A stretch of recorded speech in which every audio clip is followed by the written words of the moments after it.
A millionaire adopts homeless twins that look just like him, thinking he's just giving them a second chance at life. But years later, an unexpected call shatters the peace. A shocking discovery ties their tragic pasts together in ways no one could imagine. Were these twins abandoned by fate, or by someone much closer to the millionaire's heart? As secrets unravel and family dynamics are tested, one question remains. Can love truly heal the wounds of the past, or will the truth destroy everything he's built? Before we get into the story, comment below where in the world you are watching from today. Marcus Whitman stood at his bedroom window, watching raindrops race down the glass panes of his mansion. The vast estate stretched before him, perfectly manicured lawns and gardens now dark and glistening in the storm. Inside, the silence was deafening. Every room gleamed with expensive furniture and artwork, but none of it brought him any joy. He checked his phone again. Another message from Alan Carter, his driver of 5 years. "Sorry, Mr. Whitman. Roads are too dangerous in this weather. Can't make the pickup tonight." Marcus sighed heavily, his reflection in the window looking tired and worn despite his tailored suit. At 42, he had everything money could buy, but the emptiness in his chest grew deeper with each passing year. The thunder rumbled outside, matching his darkening mood. "Fine," he muttered, grabbing his umbrella. "I'll walk." The storm intensified as Marcus made his way through the city streets. Wind whipped at his coat, and his Italian leather shoes were soon soaked through. As he passed under a bridge, a small voice caught his attention. Someone was singing, "Row, row, row your boat gently down the stream." Marcus peered through the rain and saw 2 small figures huddled against the concrete wall. His heart clenched at the sight. 2 boys, no more than 12 or 13, were pressed together for warmth. The older one held a torn jacket over them both, his face serious and watchful. The younger boy continued singing softly, seeming to find comfort in the familiar melody. But it was their faces that stopped Marcus in his tracks. The older boy's sharp cheekbones, the younger one's determined chin. They could have been photos from his own childhood. The resemblance was so striking that Marcus had to steady himself against the bridge's railing. "Hey," he called out softly, taking a step closer. "Are you boys all right?" The singing stopped instantly. The older boy's eyes narrowed with suspicion, while the younger one pressed closer to his brother's side. "We're fine," the older boy said firmly, his voice carrying a maturity beyond his years. "Just waiting out the rain." Marcus took another careful step. "I can help. There's a shelter nearby, or I could—" Before he could finish, the boys were on their feet. The older one grabbed his brother's hand, and they darted away into the rain. Marcus followed at a distance, his heart pounding. He watched as they disappeared into an abandoned building several blocks away, where other homeless individuals had created a makeshift shelter. Through a broken window, Marcus could see the boys settling into a corner, the older one carefully wrapping his brother in the torn jacket. Other residents nodded to them. Clearly, this was their routine. Marcus stood in the rain, remembering nights from his own childhood spent in places just like this. The fear, the uncertainty, the desperate need to protect what little you had. He'd fought his way out of that life, built an empire, but at what cost? His mansion was as empty as this abandoned building, just better decorated. Looking at those boys, at their familiar faces and the bond between them, Marcus felt something shift inside him. He couldn't walk away. Not this time. Not from this mirror image of his own past. "I have to help them," he whispered to himself, rain streaming down his face. "I have to try." The next morning, Marcus pulled up to the shelter in his Mercedes, the back seat loaded with grocery bags and backpacks full of supplies. His hands trembled slightly as he gathered the items. The old building looked even more decrepit in the daylight, its broken windows and crumbling brick a stark contrast to the life he'd built for himself. Inside, he found the boys in their corner, Jaden sitting cross-legged with a worn pencil and paper, while Jordan dozed against his shoulder. Other shelter residents eyed Marcus suspiciously, his expensive suit marking him as an outsider. "I brought some food," Marcus said softly, setting down the bags. and some other things you might need. Jaden's eyes darted between Marcus and the supplies, his expression guarded. But Jordan stirred at the mention of food, his face lighting up as he spotted the bags. "Look, Jay," Jordan exclaimed, pointing at a box of cookies peeking out of one bag. "Real food."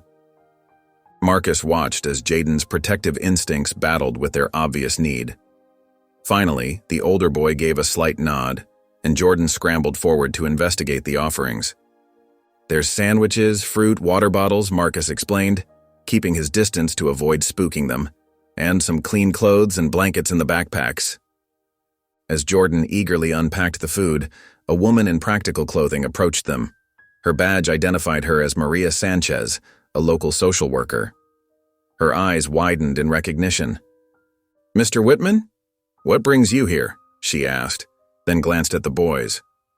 "Oh, I see you've met the Whitaker twins." Marcus nodded, grateful for an ally. "I found them last night in the storm. Do you know their story?" Maria's face softened with sadness. Jaden and Jordan lost their parents in an apartment fire 2 years ago. They were at school when it happened. She lowered her voice. "The system hasn't been kind to them. 4 different foster homes in 18 months. The last one..." She shook her head. "Well, they ran away 3 months ago. We've been trying to find them a permanent placement, but keeping them together has been challenging." Marcus watched as Jordan shared his cookies with Jaden, the older boy's protective stance never wavering. The scene stirred something deep within him, memories of his own time in the system, of being separated from his younger brother, whom he never saw again. "I want to help them," Marcus said suddenly, surprising himself with the certainty in his voice. "I want to take them in." Maria's eyebrows shot up. "Mr. Whitman, that's a huge responsibility. These boys have been through serious trauma. They'll need patience, therapy, stability." "I have resources," Marcus interrupted. "I can give them everything they need, a safe home, good schools, medical care." He paused, watching the brothers. "Most importantly, they'll stay together." "The legal process isn't simple," Maria warned. "There will be background checks, home studies, court appearances, and even then, gaining their trust will be the biggest challenge, especially Jaden's." As if hearing his name, Jaden looked up, his eyes meeting Marcus's. In that moment, Marcus saw himself at that age, wounded, wary, desperate to protect what little family he had left. "I understand the challenges," Marcus said firmly, "but I have to try. Those boys deserve better than this." Maria studied him thoughtfully, then nodded. "I'll help you start the process. But remember, Mr. Whitman, these children aren't a business project. They need love, time, and understanding more than anything money can buy." Marcus watched as Jordan leaned against his brother, both boys sharing a sandwich from the bag he'd brought. "I know," he said quietly, "and I'm ready to give them all of that." Marcus sat in Stephen Carlisle's plush office, fidgeting with his tie as his longtime attorney reviewed the adoption paperwork. The morning sun streamed through floor-to-ceiling windows, highlighting the concerned expression on Stephen's face. "Marcus, I have to ask, have you really thought this through?" Stephen leaned back in his leather chair. "Taking in 2 traumatized children is vastly different from running a company." "I know what I'm doing, Stephen," Marcus replied, his voice firm. "These boys need someone. They need me." "The press will have a field day with this," Stephen warned, shuffling through the papers. "And the background checks, home studies, it could take months." Before Marcus could respond, Carla Mitchell burst into the office, her designer heels clicking against the hardwood floor. She'd been Marcus's friend since college, and her presence always brought a sense of warmth to any room. "I just heard," she said, placing a supportive hand on Marcus's shoulder. "And I think it's wonderful. Those boys deserve a chance at a real family." Stephen sighed, but began organizing the necessary documents. "I'll start the paperwork today, but Marcus, please be prepared for intense scrutiny." His warning proved prophetic. By that afternoon, news vans lined the street outside Marcus's mansion. Headlines flashed across screens. "Tech billionaire's latest PR stunt," and "Marcus Whitman, Savior or opportunist? Marcus watched from his study window as reporters camped on his lawn, their cameras ready. His phone buzzed constantly with calls from various news outlets, all demanding interviews and explanations. "Mr. Whitman," his assistant called through the intercom, "Channel 5 News is requesting a statement about the adoption." "No comments," Marcus replied firmly. He had bigger concerns than public opinion. The social workers would be bringing Jaden and Jordan soon, and he wanted everything to be perfect.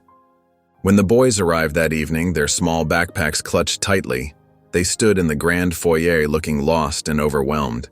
The marble floors and crystal chandeliers seemed to mock their worn clothes and scuffed shoes. "Would you like to see your rooms?" Marcus asked gently, noting how Jaden positioned himself slightly in front of Jordan, ever protective. Jordan's eyes widened at the spiral staircase. "We get our own rooms?" "Of course," Marcus smiled. "They're right next to each other, and you can decorate them however you'd like." He led them upstairs past priceless artwork and antique furniture. The boys' footsteps were nearly silent, as if they feared disturbing the pristine environment. When they reached the bedrooms, Jordan gasped at the size while Jaden remained silent, his expression unreadable. "There are new clothes in the dressers," Marcus explained, "and the bathrooms are fully stocked. The kitchen is always open if you're hungry." Jordan bounced on his bed experimentally, but Jaden stood in the doorway, his arms crossed. "Why are you doing this?" Jaden finally asked, his voice barely above a whisper. Marcus knelt down to meet the boy's eyes, recognizing the pain and suspicion in them. "Because everyone deserves a home, Jaden. A real home." "The reporters outside say it's for publicity," Jaden challenged. Marcus felt his heart ache at the boy's distrust. "The reporters don't know me," he said softly, "and they don't know what it's like to be alone, to feel like no one cares. But I do." For a moment, something flickered in Jaden's eyes, a glimmer of understanding, perhaps even hope.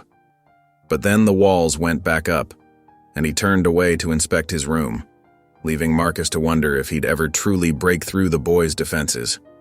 The first few days in the mansion felt like walking on eggshells.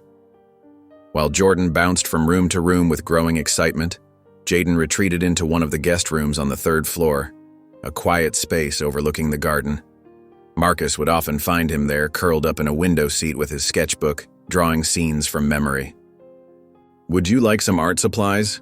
Marcus asked one morning, hovering in the doorway. "I could have someone bring easels, paints, whatever you'd like." Jaden barely looked up, his pencil moving steadily across the paper.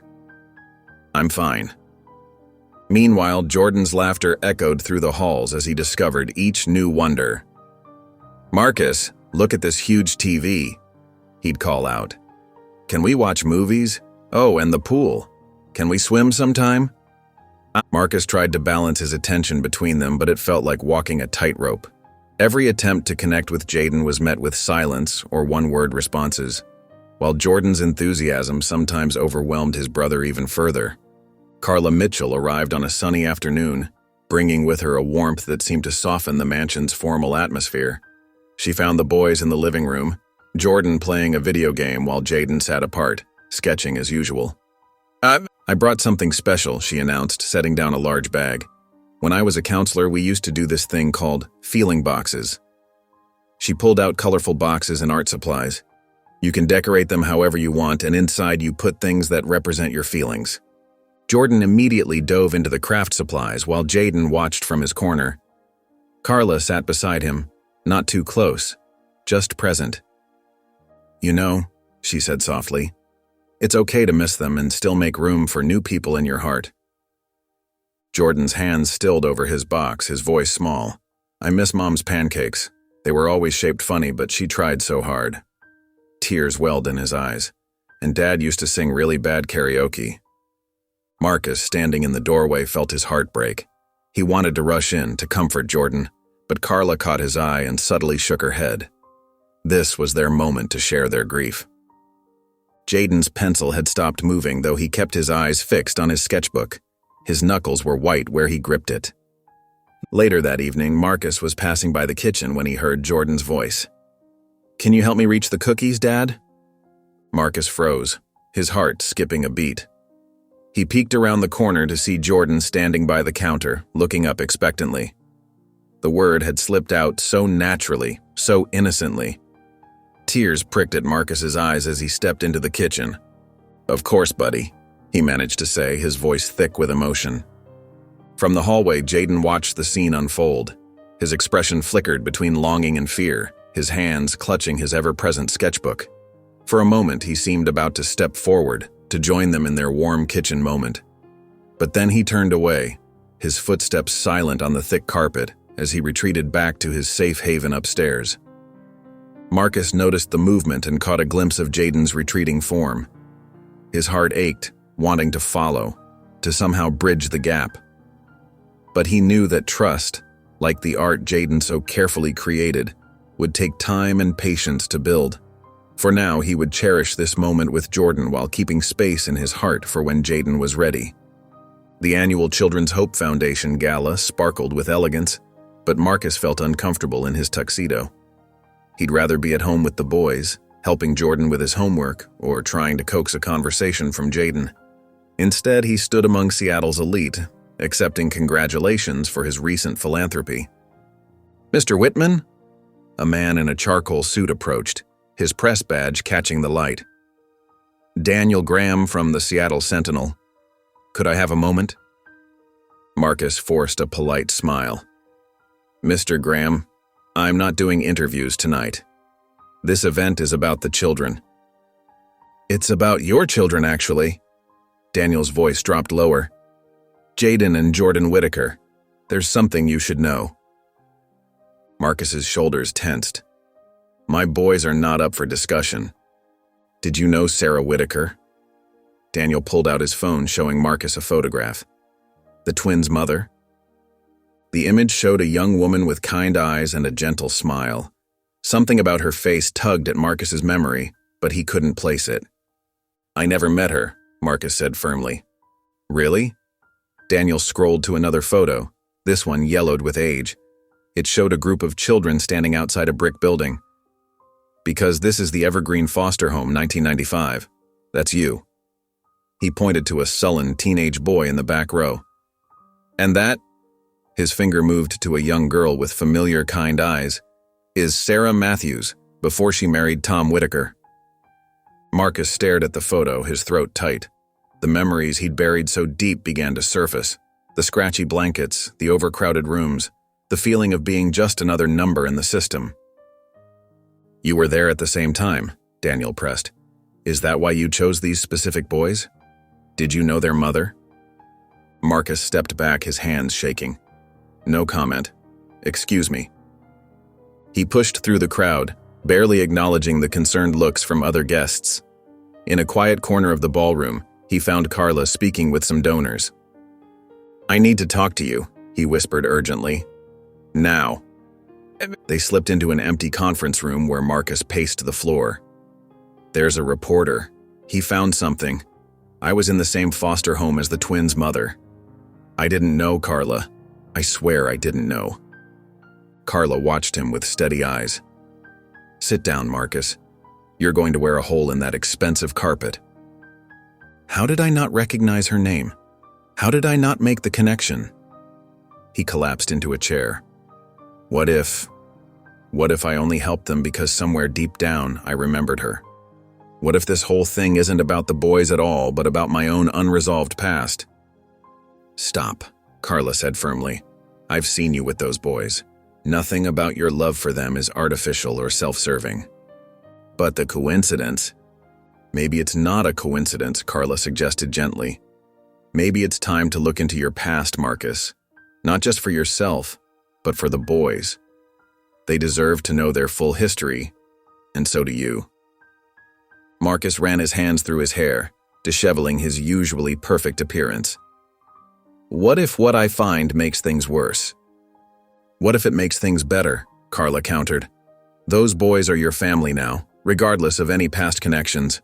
But understanding where you all came from might help bridge the gaps, especially with Jaden." Marcus stared at his hands, remembering the photograph of young Sarah Matthews and the lost, lonely teenager he'd once been. "I need to know the truth," he said quietly. for all of us. The old brick building of St. Michael's Home for Children stood exactly as Marcus remembered it, though the paint had faded and ivy now crept up its walls. His expensive car looked out of place in the humble parking lot. For a long moment he sat behind the wheel, his hands gripping the leather steering wheel as memories washed over him. Children's laughter echoed from the playground, and Marcus watched a group of kids chase each other across the worn equipment. He'd never been one of them. He'd always stayed inside, reading or doing homework, trying to make himself worthy of a family that never came. Taking a deep breath, he stepped out of the car and walked to the front entrance. The heavy wooden door creaked open just as it had 25 years ago. The familiar scent of lemon cleaner and old wood brought a lump to his throat. "Mr. Whitman?" a gentle voice called out. Sister Agnes stood in the hallway, her face more lined than he remembered, but her eyes still sparkled with the same kindness. "I hardly believed it when you called." "Sister Agnes." Marcus's voice wavered slightly. "You haven't changed a bit." She laughed, the sound warm and familiar. "Oh, I've changed plenty. But you, look at you. Such a fine man you've become." She gestured toward her office. "Come, I've pulled the records you asked about." Her office was small but cozy, with children's drawings covering every wall. Marcus sat in a chair that seemed much smaller than he remembered, while Sister Agnes retrieved a worn folder from her desk. "I remember every child who's passed through these halls," she said, opening the folder. "But Sarah Matthews, she was special. Such a gentle soul." She passed Marcus a yellow document. "She came to us the same year you did." Marcus scanned the intake form, his heart pounding. Sarah Matthews, age 12. Parents deceased. No known relatives.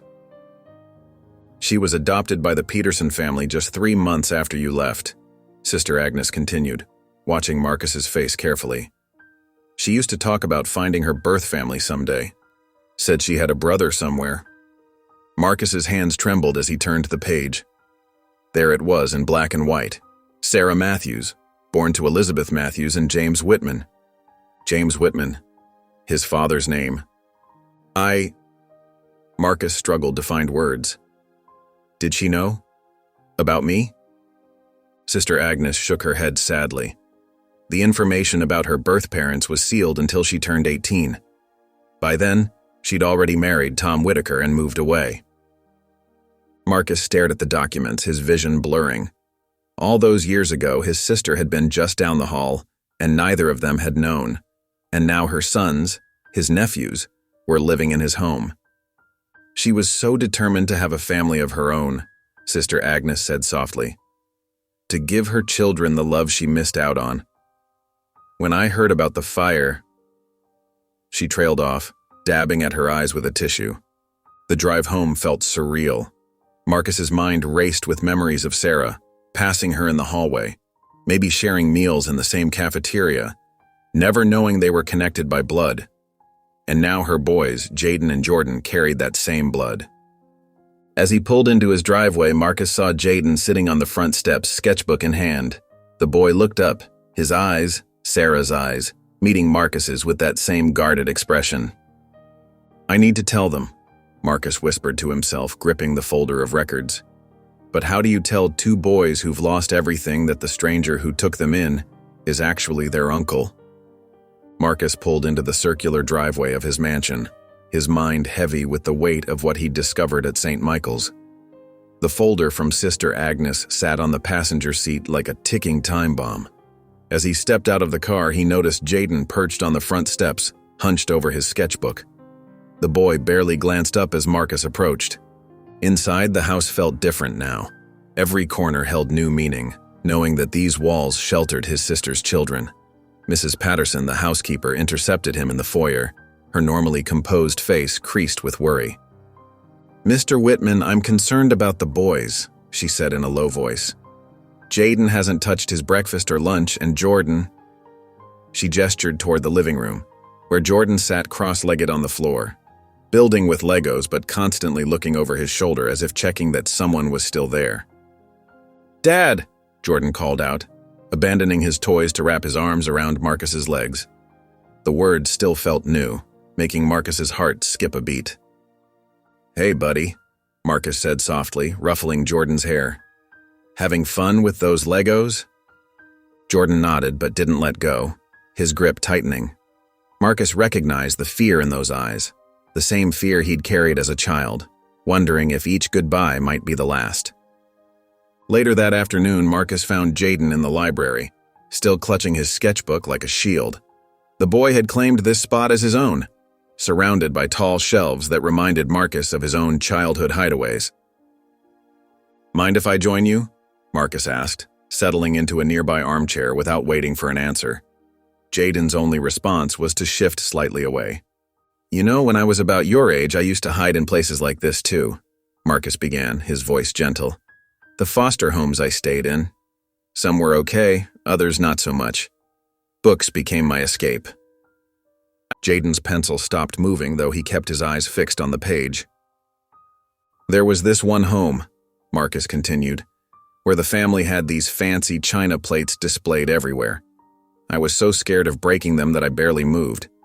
Spent most of my time in their basement reading old magazines." A flicker of recognition crossed Jaden's face. Marcus caught it, that shared understanding of walking on eggshells in someone else's home. "Did they send you away?" Jaden's voice was barely above a whisper, but the question hung heavy in the air. "They did," Marcus admitted. "But not because of the plates. They just weren't ready for a kid like me." The conversation faded into silence, but Jaden's shoulders had relaxed slightly. It wasn't much, but it was something. That evening, while checking on Jordan before bedtime, Marcus noticed a piece of paper flutter from the boy's dresser. He picked it up, a crayon drawing of 4 stick figures holding hands, clearly done by a child. When he turned it over, his breath caught in his throat. In neat adult handwriting. "To my beautiful boys. Love, Mom." "That's the last thing Mommy gave us," Jordan said from his bed, his voice small. "She drew it with us the morning before." He trailed off, hugging his stuffed elephant tighter. Marcus carefully placed the drawing back on the dresser, his heart aching. Sarah, his sister, had left this final piece of herself for her sons. Looking at Jordan's face, so trusting and vulnerable, Marcus felt the weight of his responsibility grow even heavier. Marcus sat in his dimly lit study, staring at the business card in his hand. Evelyn Harper, private investigator. His fingers trembled slightly as he dialed the number. The late afternoon sun cast long shadows across his desk, where the folder from Sister Agnes lay open. "Ms. Harper, this is Marcus Whitman. I need your help with a delicate matter." Evelyn's voice was crisp and professional. "Mr. Whitman, I've been expecting your call. Your attorney mentioned you might reach out." 2 days later, Evelyn sat across from Marcus in his study, her tablet displaying a maze of documents and records. Her gray suit and sharp eyes gave her an air of quiet authority. "I've found sealed adoption records for Laura Whitaker," she said, sliding a document across the desk. "But there's something you should know. Opening these records could trigger legal complications. Some parties involved might have wanted this information buried." Marcus ran his hands through his hair, the weight of the decision pressing down on him. "What kind of complications?" "Privacy laws, potential lawsuits from other involved parties. More importantly, it could affect your ongoing adoption of the twins." That evening, Marcus paced his living room while Carla Mitchell watched from the sofa. Through the window, they could see Jaden and Jordan playing basketball in the courtyard, or rather Jordan playing while Jaden sat on the sidelines sketching. "I don't know if I have the right to dig into their mother's past," Marcus confessed. "What if she wanted these secrets kept?" Carla leaned forward, her eyes soft but determined. "Marcus, those boys have lost everything. They deserve to know their history, their family. Sometimes the truth hurts, but not knowing hurts more." "But what if the truth changes everything?" Marcus's voice cracked slightly. "It already has," Carla replied, gesturing to the boys outside. "The moment you brought them into your life, everything changed." A week later, Evelyn returned with a thick manila envelope. Her usually composed face showed signs of strain as she sat down in Marcus's study. I managed to unseal the records, she said quietly. Marcus, there's no easy way to say this. Laura Whitaker's birth father. She paused, sliding a birth certificate across the desk. His name is Richard Whitman, your father. Marcus felt the room spin. He gripped the edge of his desk, his knuckles turning white. That's impossible. My father died when I was 3. He didn't die, Marcus. He left and started another family. The words hit Marcus like physical blows. His father, the man he'd mourned, the man he'd built up in his imagination as a tragic figure, had simply walked away, started fresh, had another child. Laura was born 2 years after he left you and your mother, Evelyn continued gently. The records show she was put up for adoption immediately. Your father, he never acknowledged her either. Marcus stood up abruptly, walking to the window. Outside, Jordan was showing Jaden a new basketball move, their laughter floating up through the glass. His sister's sons, his nephews. The truth of it crashed over him in waves. All this time, he whispered, they weren't just familiar faces. They were family. Real family. There's more, Evelyn said, her voice heavy with the weight of further revelations. But perhaps that's enough for today. Marcus nodded, unable to tear his eyes away from the boys in the courtyard. His father's abandonment had shaped his entire life, and now he discovered it had shaped Laura's too, and through her, Jaden and Jordan's. The doorbell rang through the mansion, its chime echoing off the marble floors. Marcus, still reeling from Evelyn's revelations, walked slowly to answer it. When he opened the door, he found himself face to face with a man he hadn't seen in 15 years. Peter? Marcus's voice caught in his throat. Peter Whitman stood on the doorstep, his expensive suit and carefully styled gray hair a stark contrast to the fury in his eyes. Hello, brother. Quite the show you've been putting on in the press lately. Marcus stepped back, allowing Peter to enter. The tension between them crackled like static electricity. I wasn't expecting you. Clearly. Peter's gaze swept across the foyer, taking in the children's shoes by the door and a scattered collection of Jordan's toy cars. I see you've been playing house with our dear sister's children. Marcus froze. You knew about Laura? Of course I knew. Peter's laugh was bitter and cold. Unlike you, I actually kept tabs on our father's other activities. But that's not why I'm here. They moved to Marcus's study, where Peter immediately went on the offensive. What's your angle here, Marcus? Trying to repair your public image after that scandal with your tech company last year? These boys aren't props for your redemption story. How dare you? Marcus's voice shook with anger. Those boys needed help. I had no idea they were Laura's children when I found them. Oh, please. Peter's voice dripped with sarcasm. The great Marcus Whitman suddenly developing a conscience? The same man who destroyed 3 small companies last year in hostile takeovers? The same brother who couldn't be bothered to attend his own mother's funeral? Marcus flinched at the mention of their mother. That's not fair. You want to talk about fair? Peter's voice rose. Let's talk about our father, shall we? About how, after he abandoned us, he started a whole new family. Had Laura, abandoned her too, then moved on to wife number 3 and had 2 more kids. That's the kind of man our father was, Marcus. And you're just like him. Marcus stumbled backward as if physically struck. What? More children? Oh yes, there's quite a few of us Whitmans scattered around, but you wouldn't know that, would you? Too busy building your empire to care about family. You're wrong about me, Marcus said, his voice growing stronger. I love those boys. Love them? Peter scoffed. You've had them what, a few months? You don't know the first thing about being a father. Well, I won't stand by and watch you use them for publicity. My lawyers will be in touch. We'll see what a judge has to say about a workaholic millionaire with a questionable past trying to adopt 2 vulnerable children. Unknown to both men, Jaden and Jordan had crept down the hallway, drawn by the raised voices. They huddled together outside the study door, catching fragments of the heated exchange. They're not safe here, Peter's voice carried clearly, just like we weren't safe with him. Jordan clutched Jaden's arm, tears welling in his eyes. Jaden's face had gone pale, his worst fears seemingly confirmed.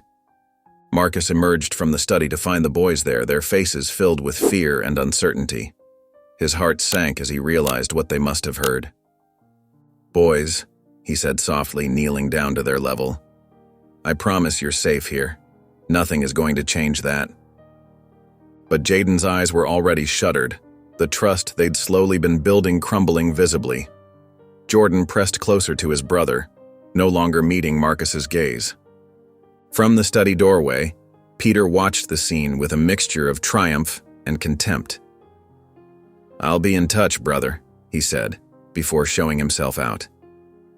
The morning paper landed on Marcus's desk with a heavy thud. The headline screamed, "Whitman versus Whitman, Battle for Orphaned Twins." Marcus's hands trembled as he read the article detailing Peter's legal petition to block the adoption. "He's claiming I'm emotionally unstable and using the boys for publicity," Marcus said to his attorney, Stephen Carlisle, who sat across from him. "He's dragging up every business decision I've ever made, painting me as some heartless corporate raider." "We'll fight this," Stephen assured him, but his expression was grim. Though Peter's petition raises some concerns. Your work schedule, the recent corporate takeovers, the media attention. Before Marcus could respond, Carla Mitchell burst into the office. Her usually composed demeanor was ruffled. "I've just spoken with Peter. This has gone far enough. We're having a family meeting. Tonight." That evening, tension filled Marcus's living room as Peter sat stiffly in an armchair, while Marcus paced near the fireplace. Carla positioned herself between them, her social worker instincts kicking in. "Before we begin," Carla said firmly, "the boys are upstairs with my assistant. This is about clearing the air between you two." Peter scoffed. "There's nothing to clear. Marcus has always put himself first, just like when Father died." "Is that what this is really about?" Carla pressed. "The inheritance?" "He got everything." Peter's composure cracked. "The company, the majority of the estate. Father always favored him, even after Marcus cut ties with the family. And now he's playing father to Laura's boys?" Marcus stopped pacing. "I earned that inheritance. I built the company from nothing while you were living off Father's money. And now you're using these boys to settle an old score?" "You abandoned us," Peter shot back. "Mother was dying and you were too busy with your precious company to visit. You don't deserve those boys. You'll abandon them just like you abandoned us." Carla raised her hand for silence. "Peter, your petition isn't about protecting the twins, is it? It's about hurting Marcus." Peter's silence was telling. Marcus sank into a chair, his voice softening. "I made mistakes with our family, Peter. I know that. But these boys, they've changed everything. I'm not the same person I was." "Prove it," Peter challenged. Marcus straightened. "Stephen," he called to his attorney who had been quietly observing, "draft the paperwork. I'm stepping down as CEO of Whitman Technologies, effective immediately."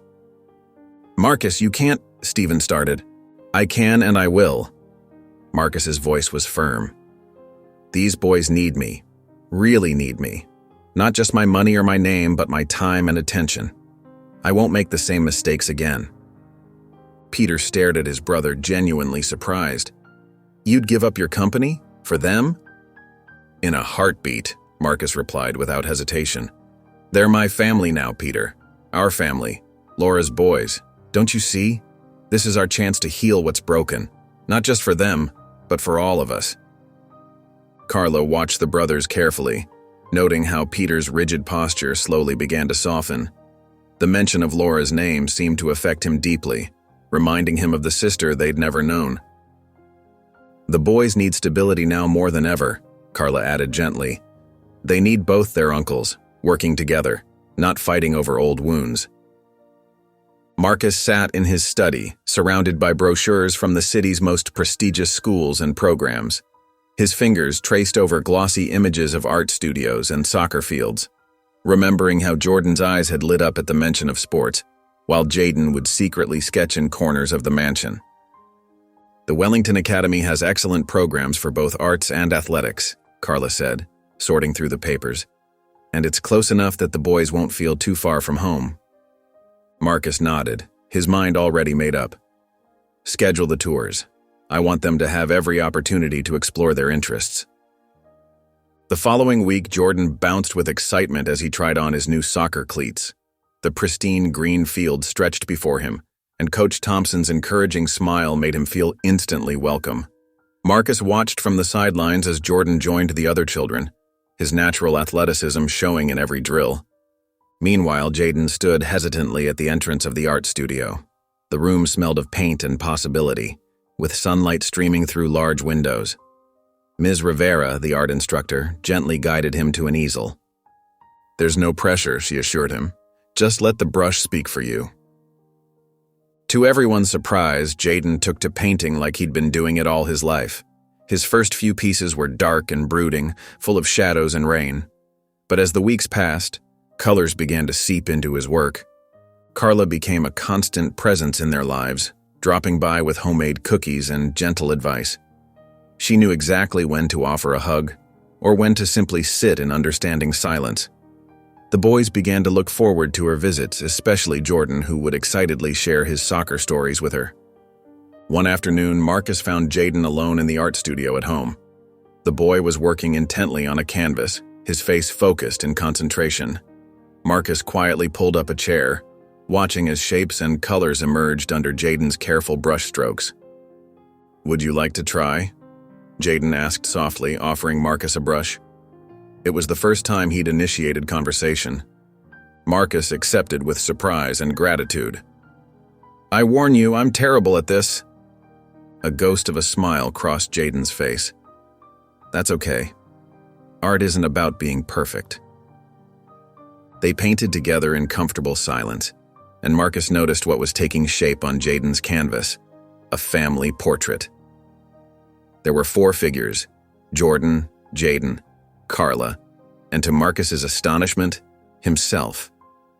The weekend brought Jordan's first soccer game. The stands were filled with parents and siblings, and Marcus could feel Jaden's tension beside him.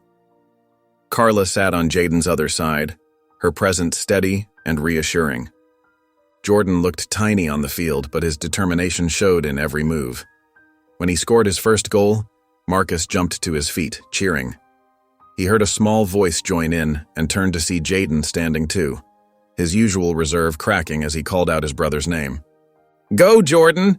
Jaden shouted, his face breaking into a genuine smile. Marcus felt his heart swell as he watched his family, because that's what they were becoming. Share this moment together. Carla caught his eye and nodded, understanding the significance of this small but powerful step forward.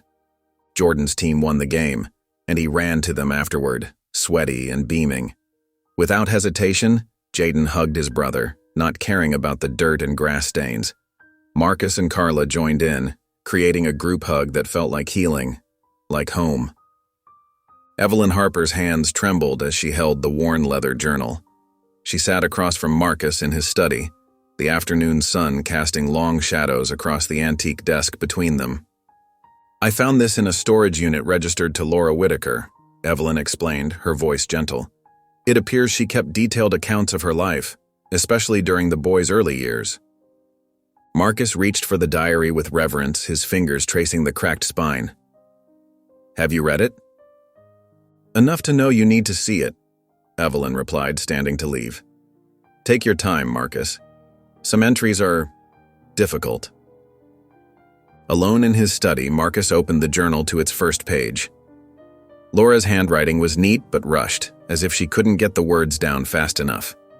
As he read, his throat tightened with emotion. "Dear Diary," the first entry began. "Another dead end today. The adoption agency won't release any information about my birth family.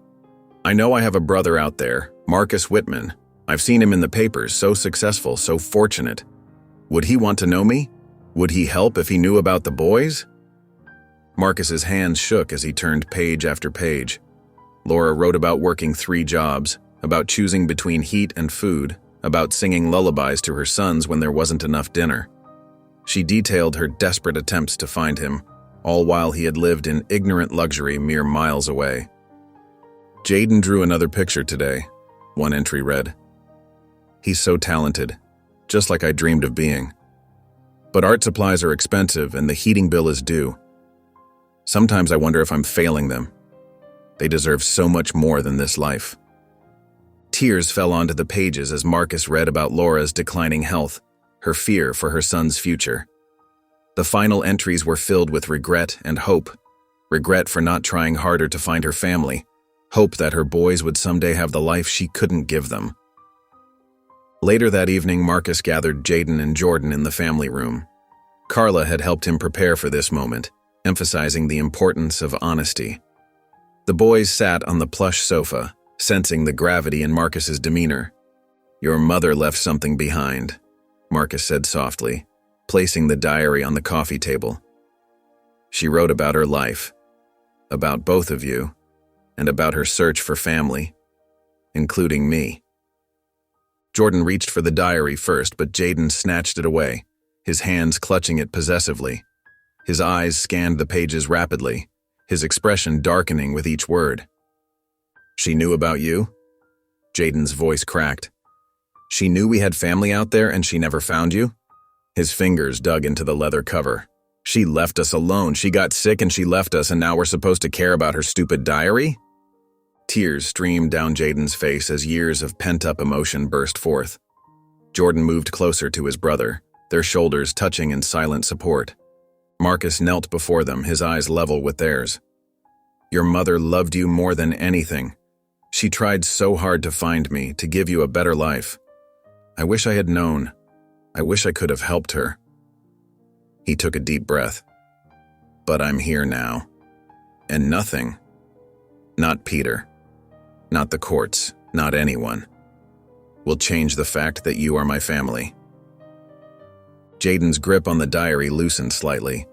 "You promise?" he whispered, sounding younger than his years. "I promise," Marcus replied firmly, gathering both boys into his arms. "You're stuck with me now, no matter what." The manila envelope landed on Marcus's desk with a soft thud. His fingers trembled as he opened it, though he already knew what lay inside. Stephen Carlyle, his attorney, stood by the window, his expression grim. "Peter's legal team isn't holding back," Stephen said, adjusting his wire-rimmed glasses. "They're using your past against you, the missed board meetings, the canceled appointments, the way you isolated yourself after your father's death." Marcus skimmed the documents, his jaw tightening. "They're painting me as some kind of heartless robot who suddenly decided to play house." "Exactly," Stephen sighed, taking a seat across from Marcus. "Your brother's team has built a narrative that this adoption was an impulsive decision made without considering the boy's best interests. They're questioning your ability to provide emotional support, citing your reputation for being distant." Marcus ran his hands through his hair, remembering the countless times he'd chosen work over personal connections. "What can we do?" "We need to show the court that you've changed, that you understand what these boys need." Stephen leaned forward. "I've arranged for them to meet with Dr. Rebecca Hayes, one of the best child psychologists in the state. She can help them process everything that's happening." The following afternoon, Marcus watched through Dr. Hayes' office window as she sat with Jaden and Jordan. The room was warm and inviting, filled with art supplies and comfortable furniture. Jordan sat cross-legged on a beanbag chair while Jaden perched rigidly on the edge of a couch. "How do you feel about living with Marcus?" Dr. Hayes asked, her voice gentle and encouraging. Jordan's face lit up. "He's nice. He comes to my soccer games and got me new cleats, and he makes pancakes on Sundays just like—" His voice trailed off, pain flickering across his young features. "Just like your mom did?" Dr. Hayes prompted softly. Jordan nodded, picking at a loose thread on his shirt. "Yeah." Jaden remained silent, his fingers clutching a sketchbook. Dr. Hayes noticed his tension and shifted her attention to him. "What about you, Jaden? Would you like to share your thoughts?" "Everyone leaves," Jaden muttered, not looking up. "Mom died. Foster homes sent us back. Now Marcus's brother wants to take us away too." Dr. Hayes leaned forward slightly. "That must be scary, feeling like you can't count on adults to stay." "Marcus says he won't leave," Jordan interjected. "He promised." "Promises don't mean anything," Jaden snapped, then immediately looked guilty when Jordan's face fell. The courthouse buzzed with tension a week later. Marcus sat at the defendant's table, his heart pounding as Peter took the stand. His brother looked polished and confident, every inch the successful businessman himself. "My brother has always put his company first," Peter testified, his voice carrying across the courtroom. "He works 16-hour days, cancels personal commitments, and has never shown interest in family matters. Now he suddenly wants to adopt 2 vulnerable children? It's reckless and irresponsible." Marcus felt Stephen tense beside him, ready to object, but Marcus placed a calming hand on his attorney's arm. They had discussed this strategy, staying focused on the boys rather than engaging in a family feud. Peter continued, his words sharp and calculated. "Just last year, Marcus missed our father's memorial service because of a business meeting in Tokyo. How can someone so emotionally unavailable possibly provide the stability these children need?" Marcus kept his eyes forward, remembering Dr. Hayes' advice about staying calm and centered. In the gallery, he could see Jaden and Jordan sitting with Carla, their faces worried. Jordan clutched his brother's hand, while Jaden stared intently at Marcus as if searching for signs that Peter's words were true. After the tense court session, Carla Mitchell found Peter Whitman in the courthouse hallway, his shoulders hunched as he stared out a rain-streaked window. The usually confident man looked smaller somehow, more vulnerable. "Why are you really doing this, Peter?" Carla asked, her voice firm but gentle. She'd known both brothers long enough to see past their carefully constructed facades. Peter straightened his tie, avoiding her gaze. "You've seen Marcus's track record. He's not fit to be a father." "Is that what this is really about?" Carla stepped closer, noting how Peter's hands trembled slightly. "Or is it about your father's choices?" Peter's jaw tightened. "This has nothing to do with him." "Doesn't it?" Carla pressed. "Marcus inherited the company, the mansion, everything your father built. But that's not what really hurts, is it?" For a moment, Peter's carefully maintained composure cracked. "He always chose Marcus," he whispered, his voice thick with old pain. "Every school play I was in, every game I played, he was always too busy. But for Marcus, he cleared his schedule." Meanwhile, across town, Evelyn Harper sat in her dimly lit office, surrounded by stacks of yellowed papers. Her eyes widened as she read through a series of letters dated 20 years ago. The correspondence between Marcus's father and the Whitaker family revealed a hidden connection that changed everything. "Mr. Whitman," she spoke into her phone, "I found something. Your father, he knew about Laura. He sent monthly checks to her adoptive parents, paid for her education, her medical bills." Marcus's breath caught. "He knew? All this time?" "Yes, but there's more." Evelyn shuffled through the papers. "He kept tabs on her throughout her life, but he never reached out directly. The last letter was dated just before his death. He expressed regret about never acknowledging her." The evidence proved crucial in court the next day. The judge, a stern-faced woman with kind eyes, reviewed the documents carefully. "These findings raise significant questions about the family's history," she announced. "In light of this new information, I'm granting temporary custody to Marcus Whitman, pending further investigation." Jordan beamed from his seat, while Jaden's tense shoulders relaxed slightly.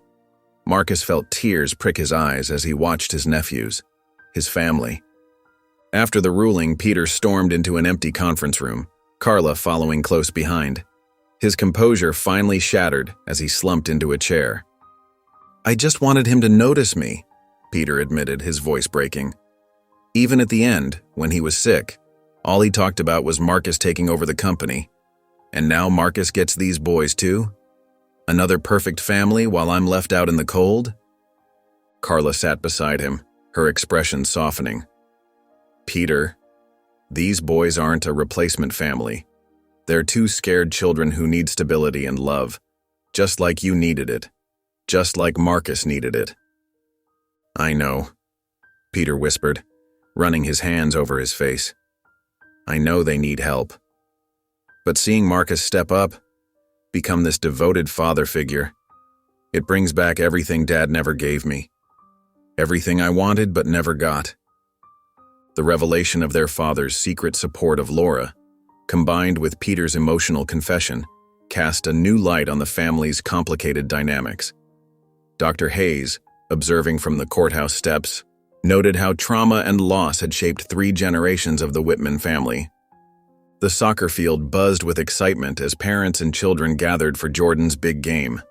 Marcus sat on the bleachers, proudly wearing the team colors, while Jaden sketched in his notebook beside him.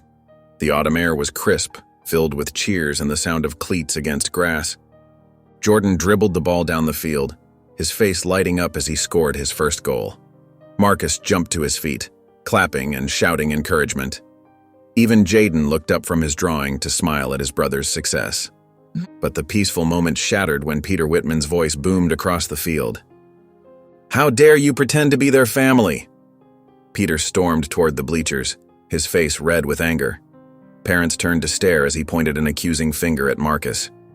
"You never even knew Laura existed until now. You lived in your mansion while she struggled." Marcus's heart sank as he watched Jordan freeze on the field, his teammates backing away awkwardly.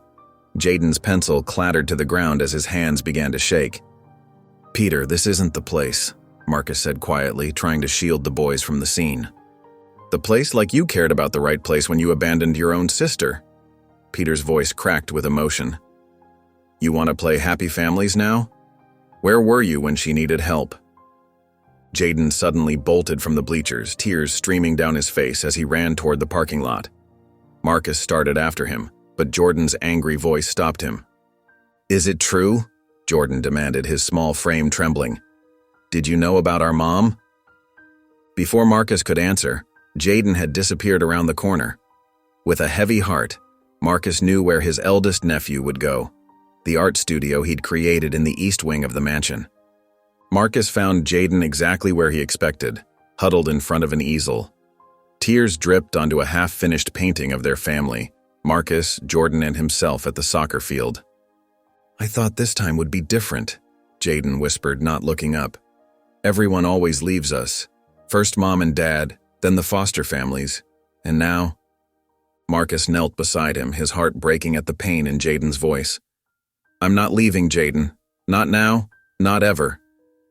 But Uncle Peter said, "I wish I had known about your mother," Marcus admitted softly. "I wish I could have helped her. But I'm here now, and I promise you, I'm not going anywhere." Back at the mansion, Jordan paced in the kitchen, his soccer uniform still muddy from the game. When Marcus and Jaden returned, he turned away, his small fists clenched. "This is all your fault," Jordan shouted at Marcus. "Everything was fine before you came.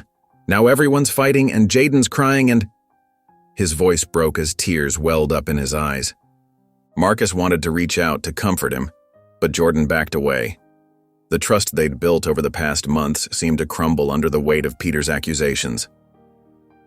"I hate you." Jordan's words echoed through the kitchen as he ran upstairs, leaving Marcus and Jaden standing in stunned silence. Marcus sank into a kitchen chair, the weight of both boys' pain pressing down on his shoulders. He had to find a way to make this right, to prove to them that family meant more than blood or past mistakes. But as he watched Jordan's retreating form and felt Jaden's uncertain presence beside him, he realized the path forward would be harder than he'd imagined. The old brick building of St. Mary's Orphanage stood unchanged against the morning sky, its weathered walls holding decades of memories.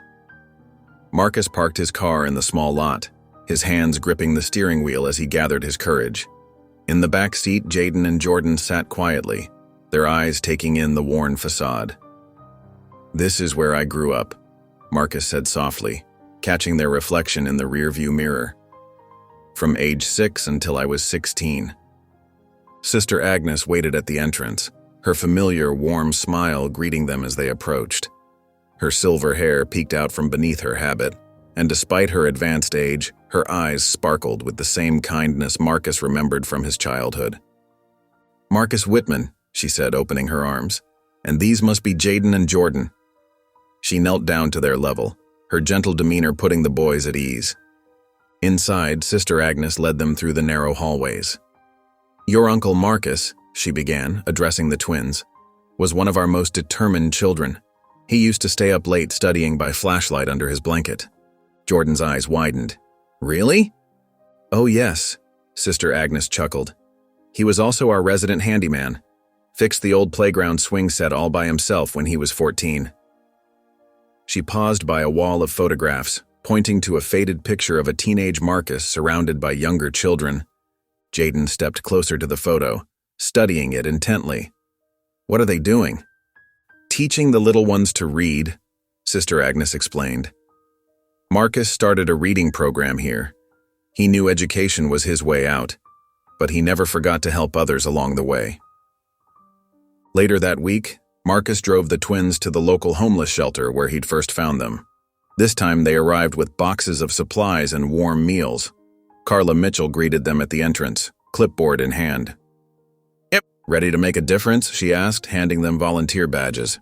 For the next few hours they worked together, serving meals and distributing clothes.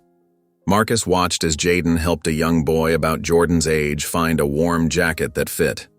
The usual guardedness in Jaden's expression softened as he knelt beside the child, carefully zipping up the coat.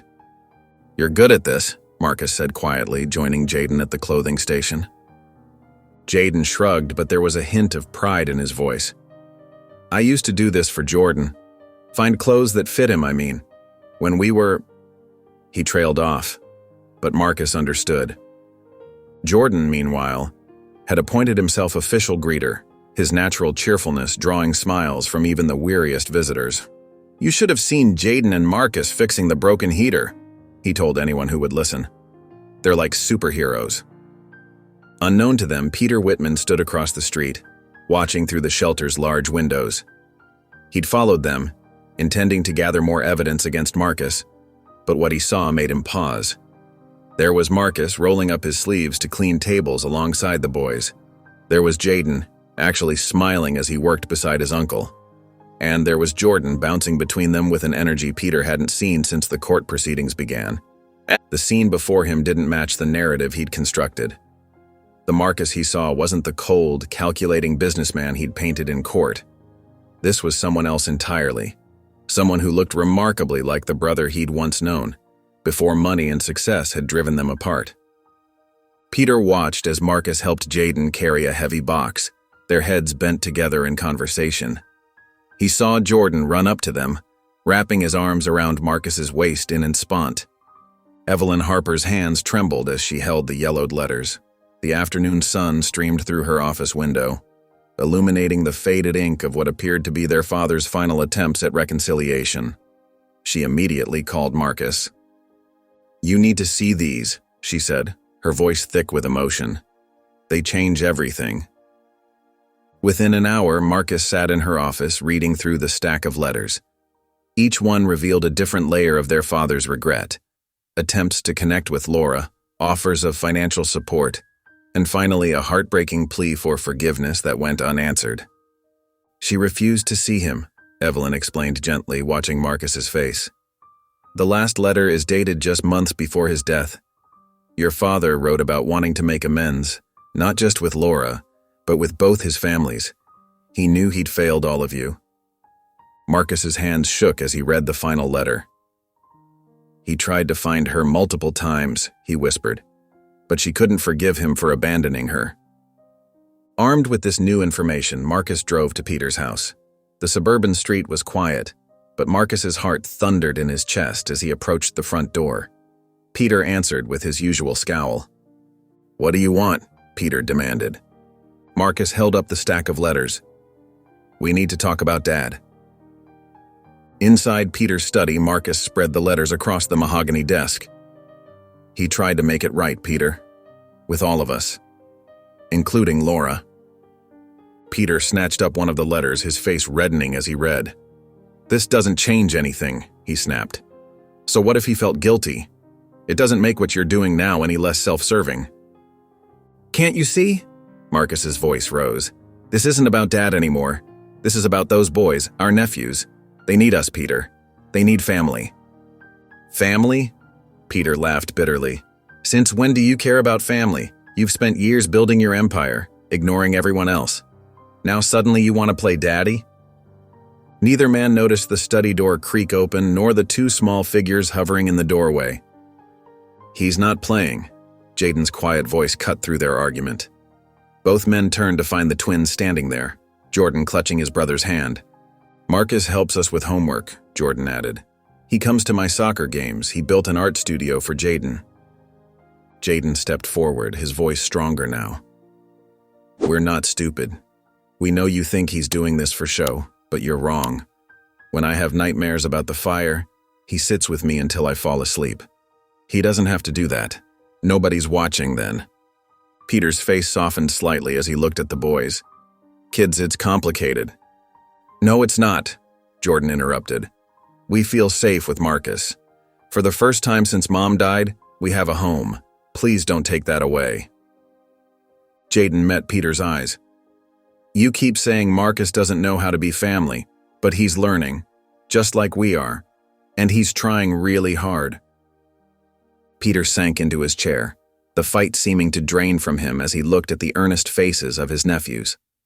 The letters scattered across his desk told one story of regret and missed chances. But the boys standing before him told another, one of healing and new beginnings. For the first time since the legal battle began, doubt crept into Peter's expression as he looked from the twins to his brother. The anger in his eyes began to waver, replaced by something more complicated, a mix of uncertainty and reluctant understanding. The morning headlines blared across every local newspaper. Whitman versus Whitman. High-stakes custody battle intensifies. Peter had hired Caroline Foster, one of the most ruthless family court attorneys in the state.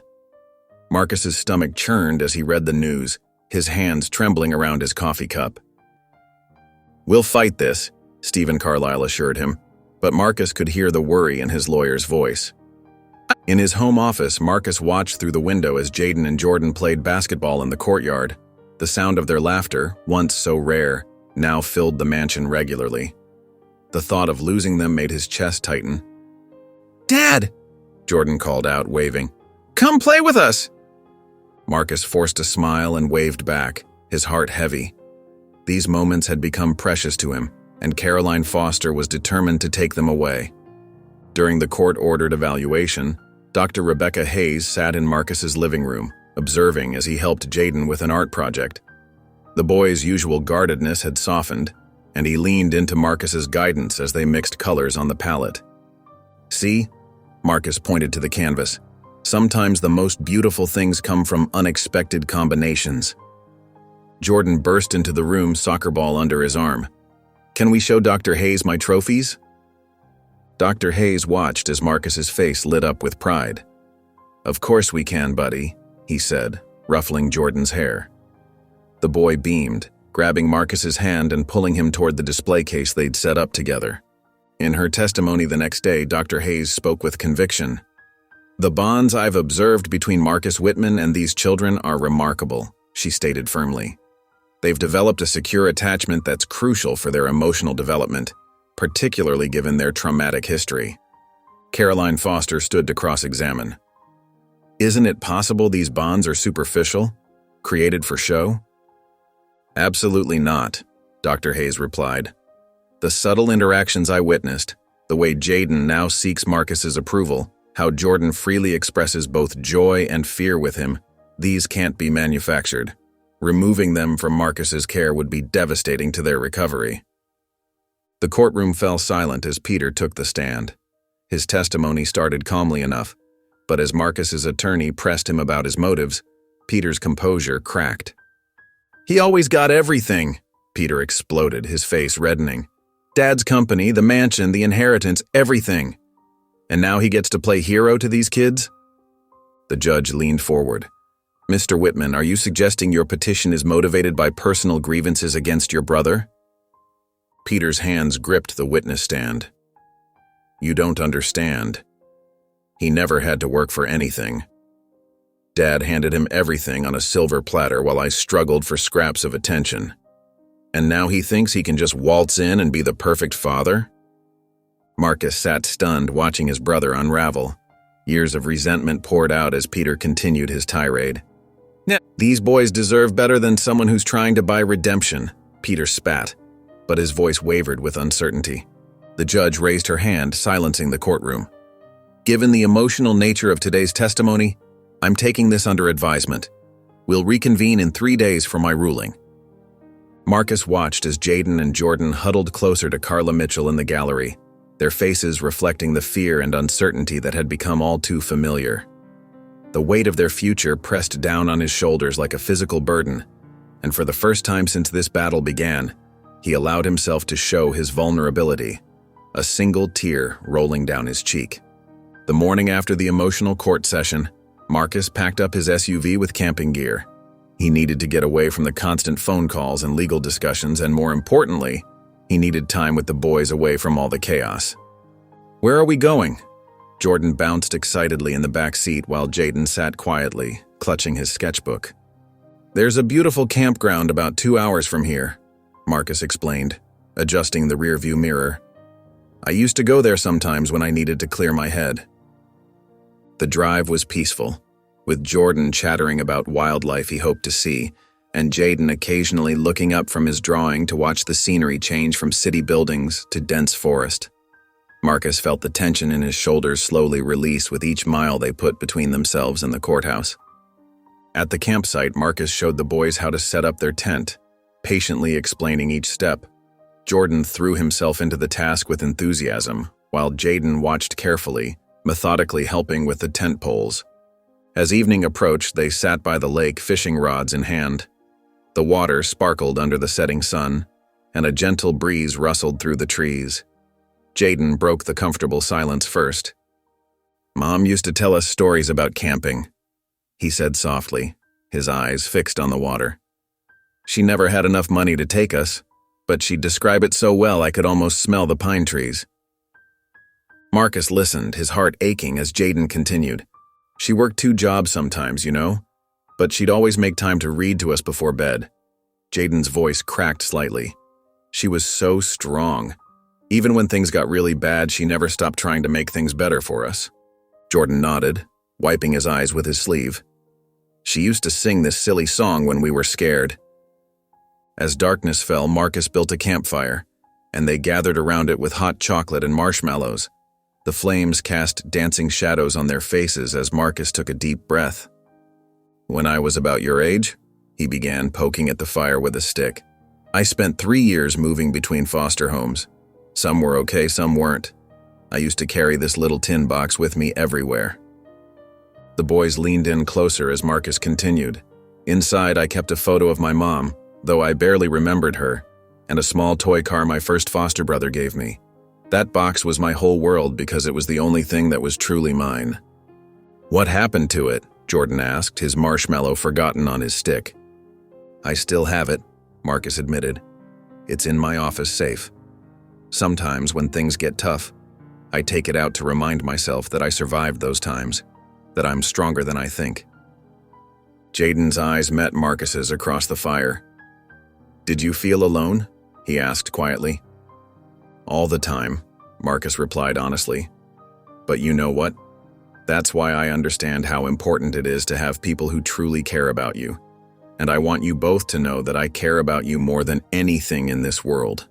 While this moment of connection unfolded at the campsite, Peter sat in his dimly lit home office, surrounded by stacks of financial records. His eyes were red from hours of searching through Marcus's business history. Finally, his finger stopped on a document detailing a merger from 5 years ago. "Got you," he muttered, reaching for his phone to call Caroline Foster. The document showed a series of questionable transactions that, taken out of context, could paint Marcus in a very unfavorable light. The morning headlines hit like a thunderbolt. "Whitman's shady past revealed" screamed across every major newspaper in the city.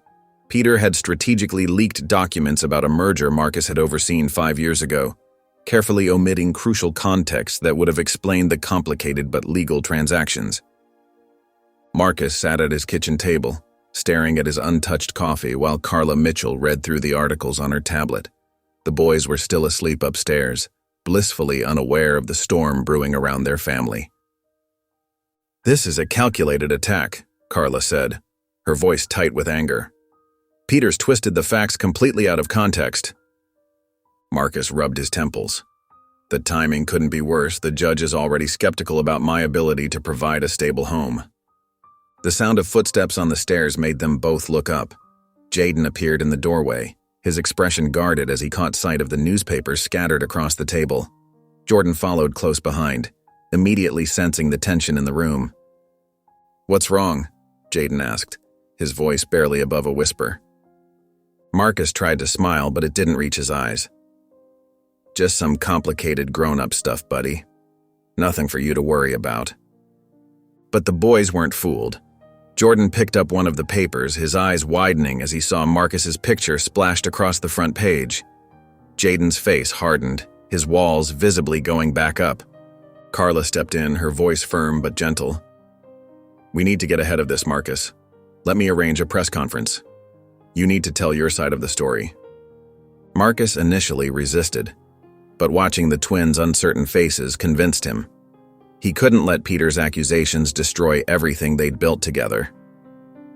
The press conference was held that afternoon in the atrium of Marcus's corporate headquarters. Cameras flashed and reporters shouted questions as Marcus approached the podium. Carla had prepared a statement explaining the merger in detail, but as Marcus looked out at the sea of faces, he set the papers aside. "I'm not here to defend business decisions from 5 years ago," he began, his voice steady despite his racing heart. "I'm here to talk about something far more important: family." The room fell silent as Marcus continued, speaking directly from his heart. "When I first met Jaden and Jordan, I saw two brave kids who had lost everything but still had hope. They reminded me of myself at their age, alone, scared, but refusing to give up." His voice cracked slightly as he described the camping trip, the way Jordan's face lit up when he caught his first fish, how Jaden had finally shared stories about his mother. "These boys aren't a publicity stunt or a way to improve my image. They're my family. Everything else, my business, my reputation, my wealth, it means nothing compared to giving them the love and stability they deserve." In the back of the room, Jaden and Jordan watched with Carla, their eyes glistening with tears. Even some of the hardened reporters seemed moved by Marcus's raw honesty. But just as public opinion began to shift in Marcus's favor, the court issued its response. Judge Harrison ordered a complete investigation into Marcus's financial history, citing concerns about his business ethics. The adoption proceedings would be delayed indefinitely until the investigation was complete. Marcus received the news in his office, surrounded by Carla and his legal team. Through the glass walls, he could see Jaden and Jordan in the waiting area, their faces anxious. The sight of them strengthened his resolve. No matter what Peter threw at him, he wouldn't give up fighting for his family. In Dr. Rebecca Hayes' warmly lit office, Jaden sat quietly on the oversized leather chair, his fingers absently tracing the pattern on his jeans. Jordan fidgeted beside him, while Marcus watched from across the room, concern etched on his face. "I want to tell the judge how I feel," Jaden suddenly announced, breaking the thoughtful silence. His voice was soft, but determined, surprising everyone in the room. Dr. Hayes leaned forward slightly. "That's a big step, Jaden. Can you tell me more about why you want to do this?" Jordan's face lit up. "I want to speak too. They need to know the truth about Marcus." Marcus felt his throat tighten with emotion. "Boys, you don't have to do this. I don't want to put any pressure on you." "But we want to," Jaden insisted, meeting Marcus's eyes directly. "Everyone's talking about us, but nobody's listening to what we want." Dr. Hayes nodded encouragingly. "Their voices should be heard, Marcus. They're old enough to express their feelings about their future." 2 days later, the courtroom buzzed with tension as Jaden approached the witness stand. His small frame seemed even tinier against the imposing wooden chair, but his chin was held high. Marcus watched nervously from his seat while Peter shifted uncomfortably at the prosecution table. "Marcus didn't just give us a home," Jaden began, his voice gaining strength with each word. "He gave us hope again. He sits with me when I paint, even though I'm not very good yet. He never gets mad when I mess up or when I'm scared to trust him." Tears welled in Jaden's eyes, but he continued. "He keeps Mom's picture in the living room, right next to his family photos. He asks us to tell him stories about her so we won't forget. He makes sure we know we're loved, not just by him but by Mom too, wherever she is." Jordan's testimony followed, his naturally outgoing personality shining through despite the formal setting. Marcus comes to all my soccer games, even when he has important meetings. He learned how to make Mom's special pancakes just because I mentioned missing them once. Looking directly at the judge, Jordan's voice trembled slightly. When I have nightmares about the fire, Marcus sits with me until I fall asleep again. He makes me feel safe, like nothing bad can happen anymore. From his seat, Peter watched the boys' testimonies, his face a mixture of emotions. When Jordan described how Marcus had created a memorial garden for their mother, Peter's hands clenched tightly in his lap, guilt flickering across his features. Yet when his attorney passed him a note, he nodded firmly, his jaw set with determination. Judge Carter listened intently to both boys, her expression thoughtful. After Jordan finished speaking, she adjusted her glasses and addressed the courtroom. I want to thank both Jaden and Jordan for their brave and honest testimonies today. However, the court still has a responsibility to thoroughly investigate all aspects of this case, including the ongoing financial inquiry. We will reconvene when the investigation is complete. Marcus wanted desperately to comfort the boys, but court protocol kept them separated as they filed out of the courtroom. He caught a glimpse of their disappointed faces as Carla led them away, and his heart ached with the weight of their uncertain future. Peter stood at the courthouse steps watching the twins leave with Carla. For a moment, his mask of determination slipped, revealing a flash of doubt and regret. But when his attorney approached with new documents about Marcus's financial history, Peter's expression hardened once again, and he followed the lawyer back inside. Marcus sat in his study, staring at the financial documents spread across his mahogany desk. The investigation could stretch on for months, maybe even years. His eyes drifted to the family photo of Jaden and Jordan that now held pride of place beside his computer. They deserved better than endless court battles and uncertainty. "What do you think about this?" Marcus asked Carla, who stood by the window. He slid a document toward her, a proposal to donate 60% of his fortune to establish the Laura Whitaker Foundation for Homeless Children. Carla's eyes widened as she read the figures. "Marcus, this would be the largest private donation to homeless children's services in the state's history." "The boys shouldn't have to wait for happiness while lawyers argue about my money," Marcus said quietly. "Laura tried her whole life to make things better for them. Maybe I can help finish what she started."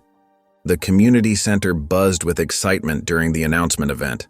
Local families, social workers, and media filled the chairs. Jaden and Jordan sat in the front row, looking smart in their new suits, while Peter lingered near the back, arms crossed. Marcus approached the podium, his hands steady despite his nerves. "When I was a child in the foster system, I dreamed of having a family who would choose me," he began. "Today, I stand before you not as a businessman, but as someone who has been given a second chance at family through two remarkable boys." His voice grew stronger as he continued. "Their mother, Laura Whitaker, was my half-sister, though I never had the privilege of knowing her. She fought every day to give her sons a better life. Today, I'm announcing the establishment of the Laura Whitaker Foundation for Homeless Children, with an initial endowment of 60% of my personal fortune." Gasps rippled through the audience. Jaden and Jordan exchanged shocked looks, while Peter's arms slowly uncrossed, his expression uncertain. "This foundation will provide housing, education, and support services to homeless children and their families throughout the state," Marcus continued. "Because every child deserves what Laura wanted for her sons: safety, stability, and love." After the speech, as people mingled and congratulated Marcus, Peter approached him in a quiet corner of the room. His face was tight with barely contained emotion. "Another grand gesture for the cameras?" Peter's words carried less bite than usual. "You're really willing to give away most of your fortune?" Marcus met his brother's gaze steadily. "This isn't about money, Peter. It never was. Come by the house tomorrow, spend some time with the boys, see what we're building, what we could all build together as a family." Peter glanced across the room where Jaden was showing Jordan something in his sketchbook, both boys laughing. For the first time since the legal battle began, uncertainty flickered across his face. "They're good kids," Peter admitted quietly. "They are," Marcus agreed, "and they deserve to know their uncle, the real you, not the angry man they've seen in court. He pulled out a business card and wrote his home address on the back. Dinner's at 6. Jordan's learning to make lasagna, and he's pretty proud of it. Peter took the card, turning it over in his hand several times before slipping it into his pocket. He opened his mouth as if to argue, then closed it again, nodding slightly before walking away. Carla appeared at Marcus's side, watching Peter leave. "Do you think he'll come?" Marcus watched his brothers retreating back, hope warming his chest. "For the first time, I think he might." The following evening, Peter's sleek black car pulled up to Marcus's mansion. He sat in the driver's seat for several long moments, his knuckles white on the steering wheel. Through the front windows, he could see movement, shadows of what looked like the boys setting the dinner table. When Peter finally rang the doorbell, Marcus answered with a cautious smile. "You came," he said simply, stepping aside to let his brother in. Jaden hung back near the staircase, his dark eyes watchful and wary. Jordan, however, bounced forward with his usual enthusiasm, though there was a hint of nervousness in his voice. "Want to see my soccer trophy? I scored 3 goals in our last game." Peter's stiff posture softened slightly. 3 goals? That's impressive. "Come on." Jordan grabbed Peter's hand without hesitation, pulling him toward the backyard. "I can show you some moves." In the sprawling backyard, Jordan demonstrated his footwork while Peter watched, occasionally offering tips from his own soccer days in college. Jaden observed from the patio, his arms crossed tightly across his chest. Marcus stood beside him, a quiet, reassuring presence. "Your form is pretty good," Peter admitted as Jordan executed a particularly tricky maneuver. "You must practice a lot." Jordan beamed. "Marcus got us a private coach. He comes 3 times a week." Later, after dinner, Marcus found Peter in his study, examining the family photos that now covered the once bare walls. One showed Jaden painting at his easel, another captured Jordan mid-kick on the soccer field, and several featured both boys simply laughing together. "They look happy," Peter said quietly, not turning around. Marcus poured 2 glasses of scotch, offering one to his brother. "They're getting there. It takes time to heal from what they've been through." Peter took a long sip, then set the glass down hard.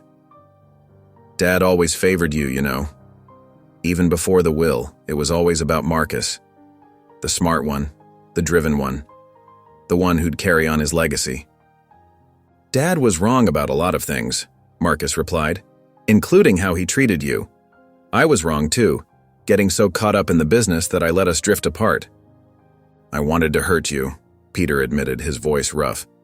"When I heard about the boys, I thought, here's my chance to take something from him, the way he always took things from me." "I know," Marcus said softly.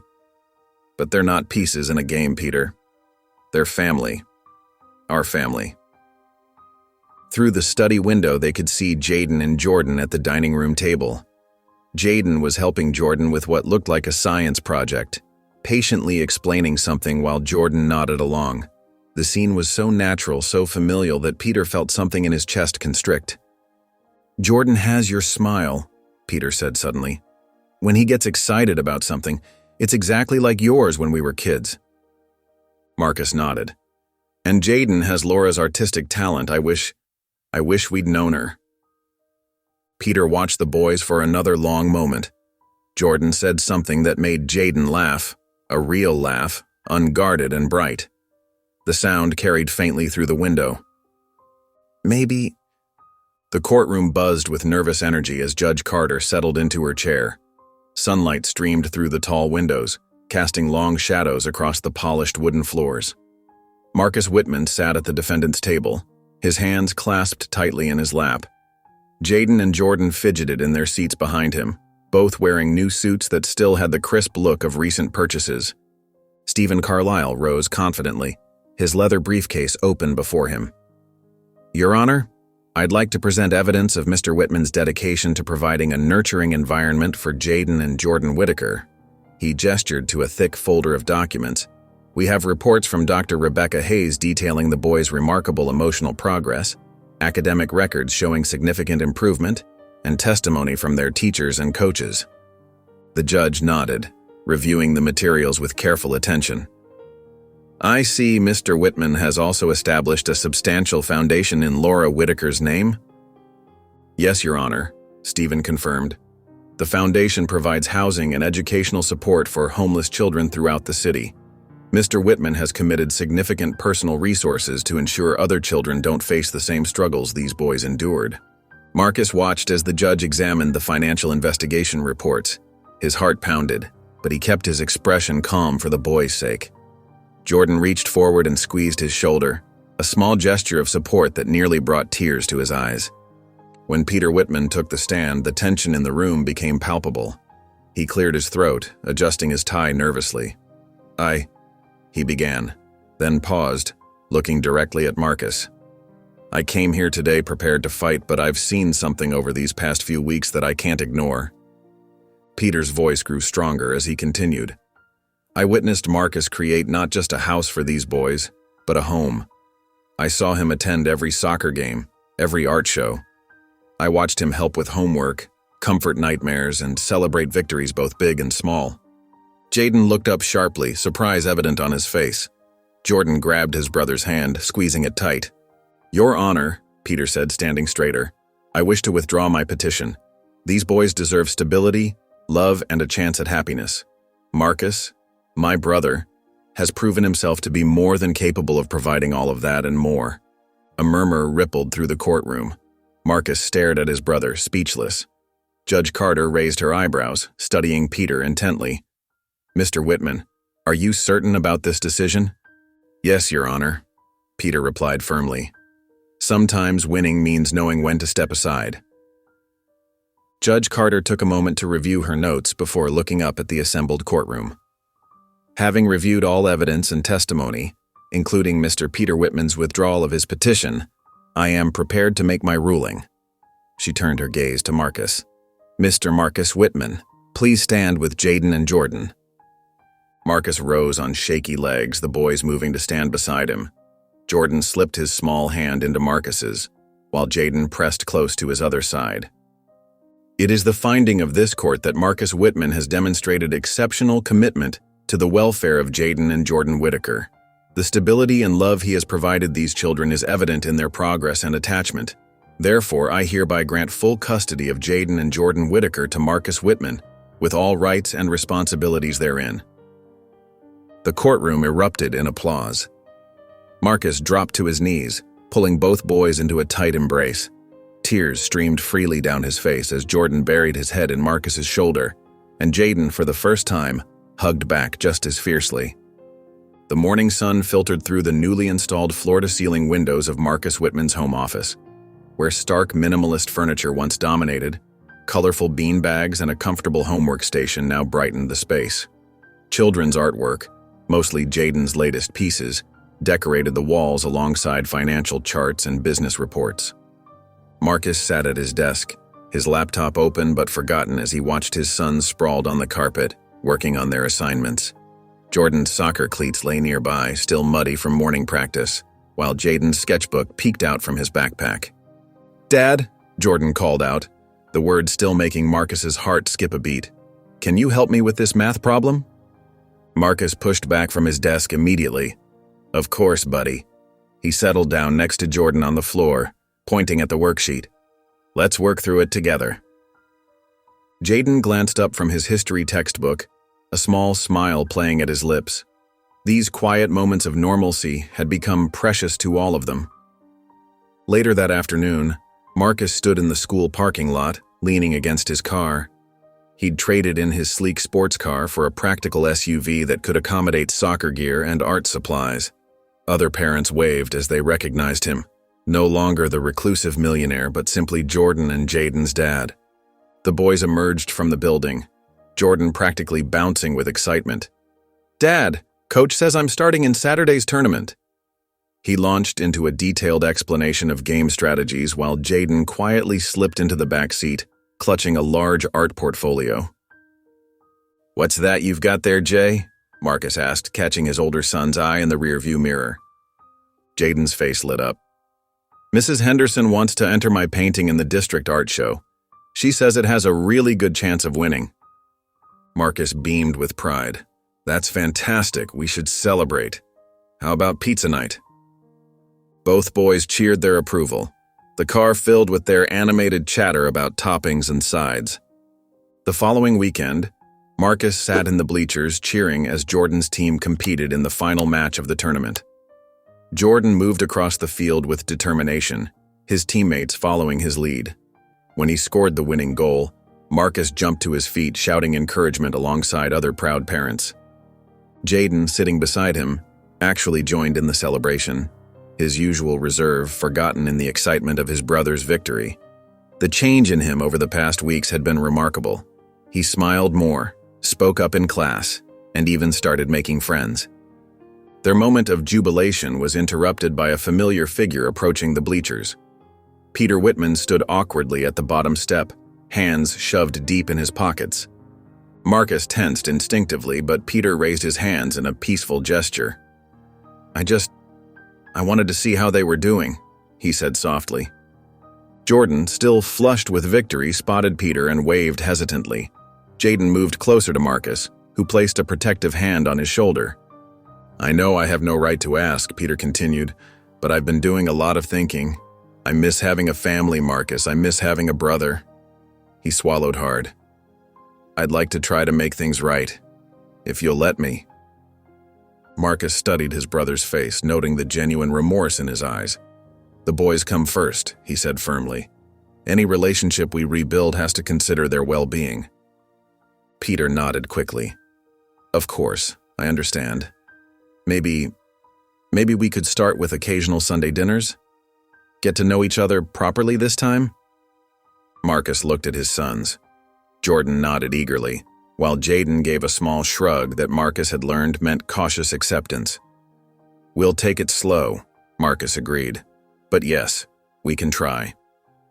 The grand ballroom of the city's most prestigious hotel buzzed with activity as Carla Mitchell directed volunteers in hanging elegant white drapes and arranging centerpieces. Marcus Whitman stood nearby, reviewing the evening's schedule with Evelyn Harper, who had taken charge of coordinating with the media and potential donors. Laura would have loved this, Carla said softly, pausing beside Marcus. A whole event dedicated to helping children just like Jaden and Jordan were. Marcus nodded, his throat tight with emotion. I just wish she could see her boys now. They've grown into such amazing young men. At the far end of the ballroom, Jaden worked meticulously on an enormous canvas. His brush strokes were confident as he added the finishing touches to a mural that captured not just their physical likenesses but the very essence of their family. In the painting, Marcus stood with his arms around both boys, their faces bright with genuine happiness. Above them, he had painted Laura's face watching over them, her expression gentle and proud. It's beautiful, Jay, Marcus said, approaching his son. Your mother would be so proud of your talent. Jaden wiped his hands on his paint-stained apron. Do you really think so? He asked quietly. I know so, Marcus assured him, squeezing his shoulder. Jordan burst into the ballroom, his energy filling the space as he carried a stack of programs. Dad, the printer said these came out perfect. He distributed samples to everyone nearby, practically bouncing with excitement. And wait until you see what the soccer team's going to do. We've been practicing our demonstration for weeks. Marcus couldn't help but smile at his younger son's enthusiasm. Jordan had insisted on having his team perform at the gala, wanting to show potential donors how sports programs could help homeless youth build confidence and teamwork skills. As evening approached, the ballroom transformed. Soft lighting highlighted Jaden's mural, making it the focal point of the room. Guests began arriving, many of them stopping to admire the artwork and read the placard that told Laura's story. Peter Whitman arrived early, looking somewhat uncomfortable in his tuxedo but determined to show his support. He made his way to Marcus, who was adjusting his tie in a nearby mirror. You've done something remarkable here, Peter said, gesturing to the growing crowd. This is going to help a lot of families. Marcus turned to his brother. Thank you for coming, Peter. It means a lot to the boys. The ballroom filled with city officials, business leaders, and families who had been helped by Laura's newly established foundation. Jordan's soccer team, dressed in matching suits, greeted guests and handed out programs while Jaden stood proudly near his mural, answering questions about his inspiration. When the time came for Marcus's speech, he approached the podium with both sons at his side. The room fell silent as he began to speak. "Laura Whitaker was more than just my half-sister," he said, his voice strong despite the emotion behind it. "She was a beacon of hope for her children, a fighter who never gave up, and an inspiration to everyone who knew her. Though we never had the chance to meet, her legacy lives on through her extraordinary sons." Tears glistened in the eyes of many guests as Marcus continued. "Tonight, we honor Laura's dream of helping others find the stability and love that every family deserves. Through the Laura Whitaker Foundation, we will ensure that no child has to face the struggles that Jaden and Jordan once did." The audience rose in a standing ovation, while Jaden and Jordan hugged their father tightly. Peter watched from his table, wiping his own eyes, finally understanding the true meaning of family. The afternoon sun streamed through the study windows as Marcus and Peter sat surrounded by old photographs and yellowed newspaper clippings. Their father's life lay scattered across the mahogany desk between them, each piece telling a story they were only now beginning to understand. "I forgot about this one," Peter said, holding up a faded photograph of their father at a company picnic.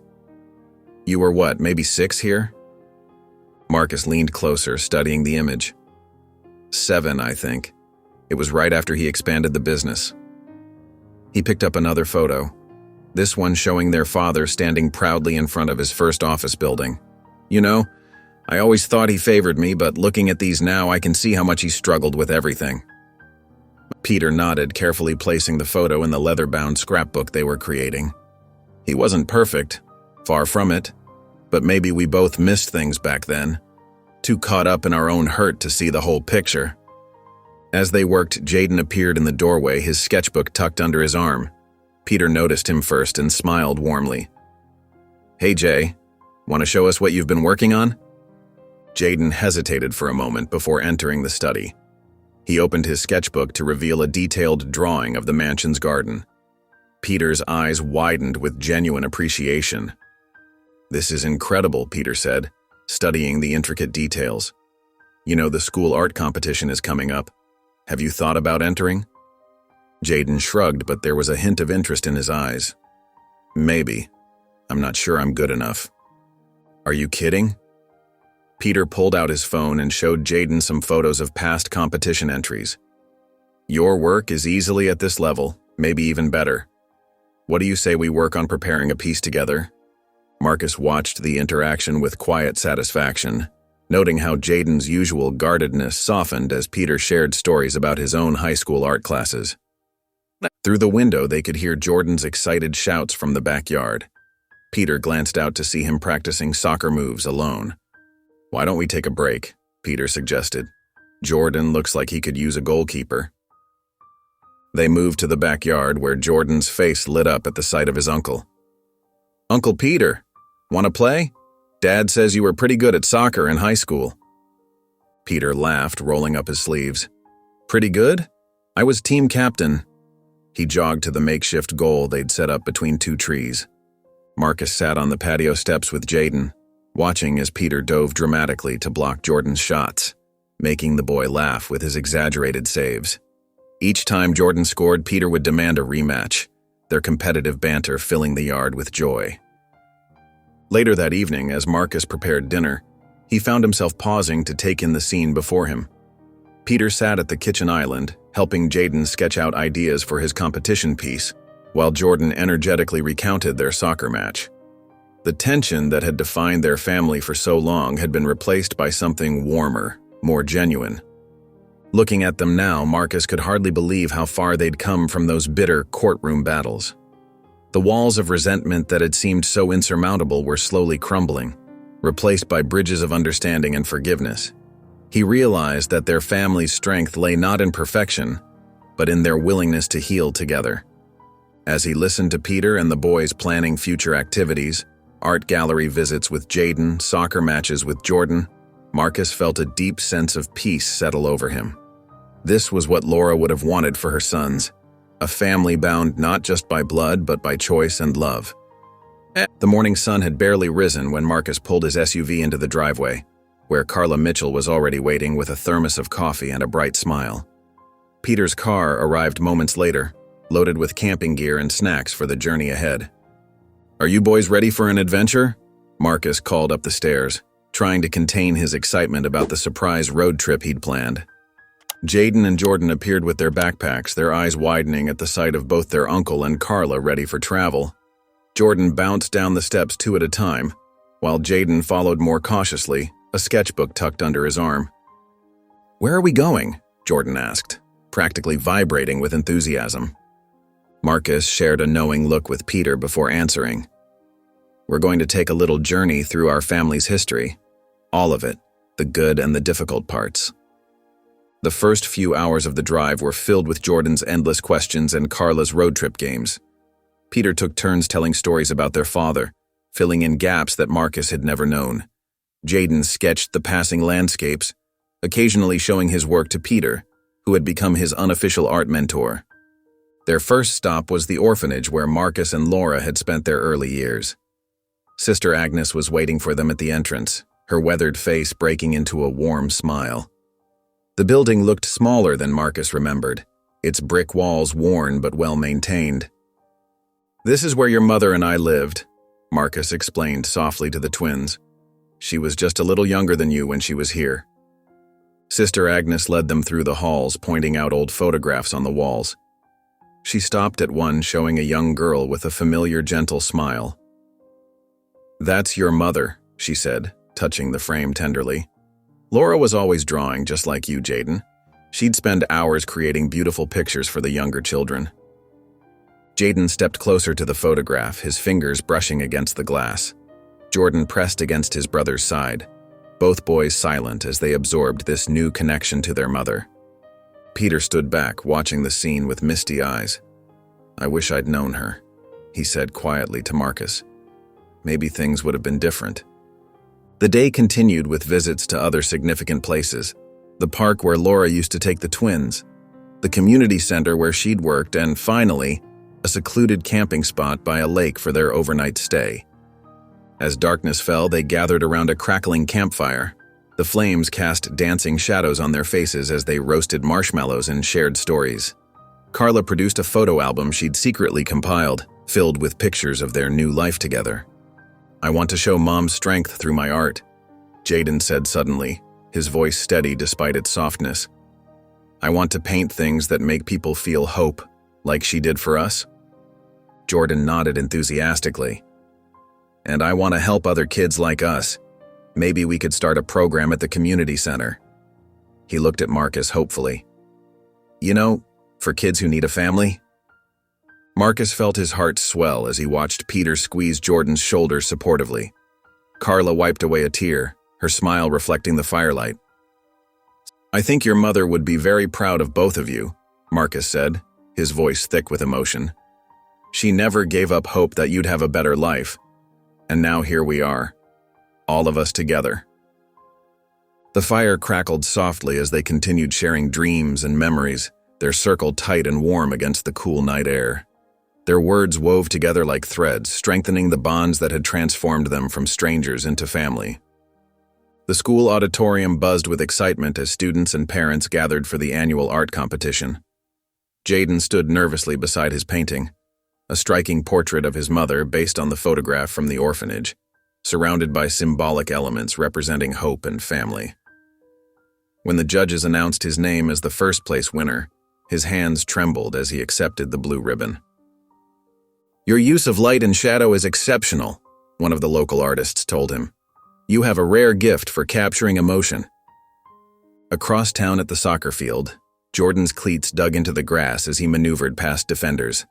With seconds left in the game, he scored the winning goal that secured his team's place in the regional finals.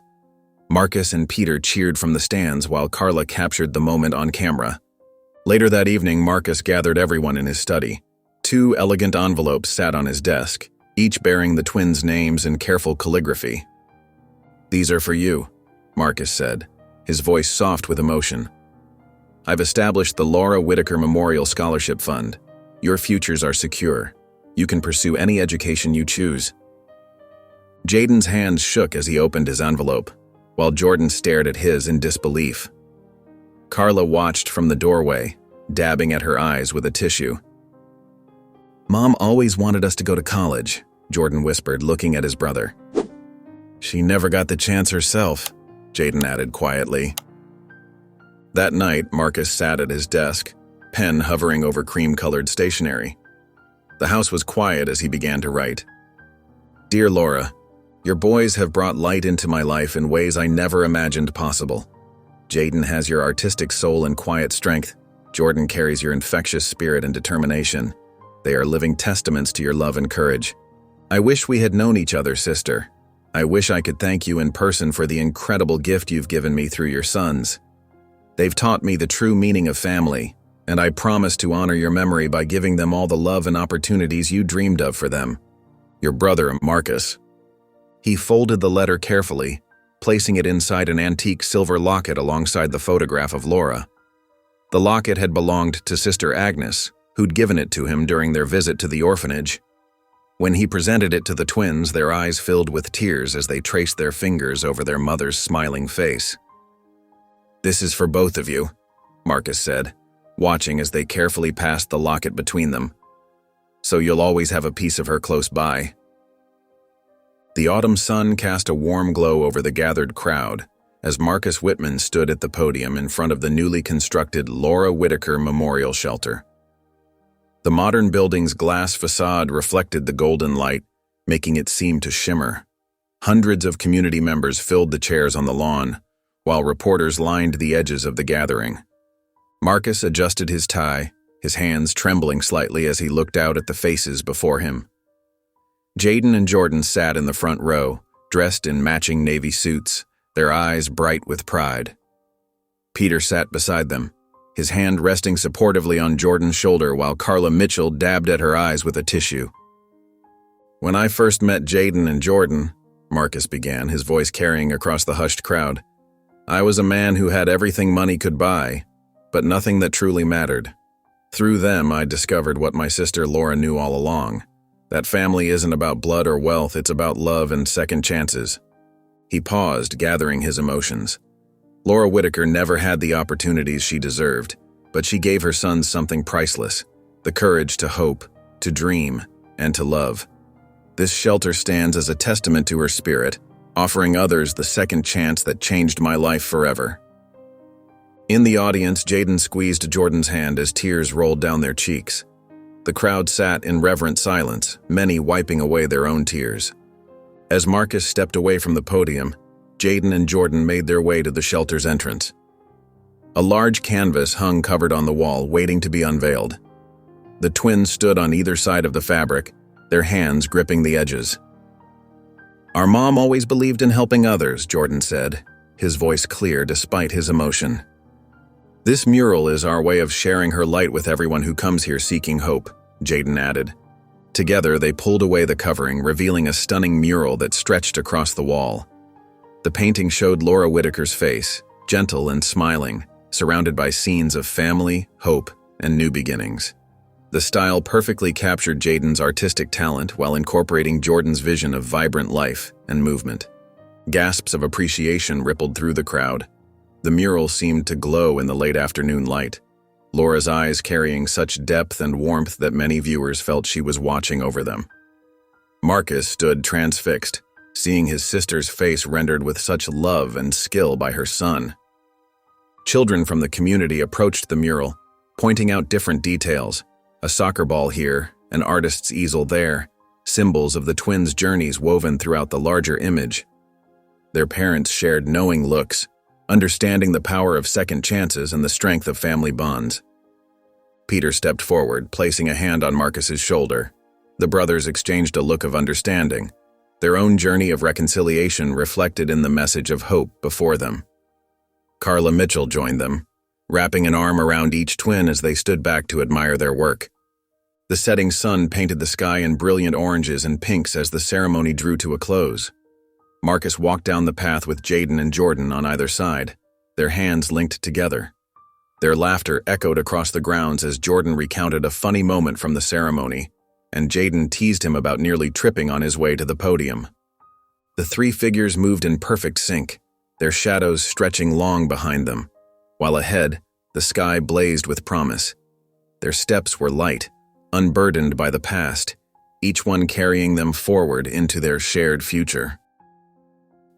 If you enjoyed the story of Jaden and Marcus, I hand-picked this next story that will touch your heart. Please don't miss this one. Click here to watch it.